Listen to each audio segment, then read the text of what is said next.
Anna Calemme, una piacevolissima ospite che torna a trovarci al Premio Il Sognatore, dove non puoi mai mancare. Che cosa suonerai e canterai di bello questa sera?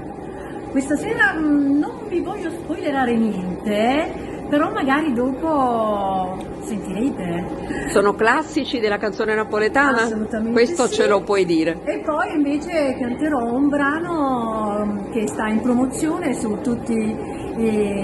su Spotify, su DAZN, su tutte le piattaforme e che in pochi giorni ha avuto già 64.000 visualizzazioni, quindi sono contenta. Magari ci andrete anche voi ad ascoltarlo. Certo, come si intitola il brano? Passo tempo. Ah, che bello, sicuramente non mancheremo.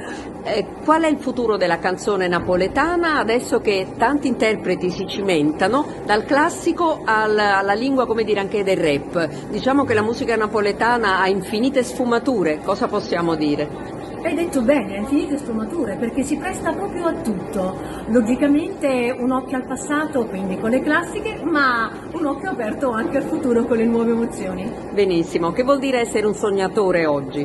Un sognatore vuol dire credere ancora nei valori, credere ancora che la pace, la cosa fondamentale forse di questi giorni, possa trionfare. Sarò utopica, ma io lo spero. È giusto, dobbiamo sognare forte tutti insieme. Grazie Benissimo, Anna, non grazie. vediamo l'ora di ascoltarti. Grazie a te.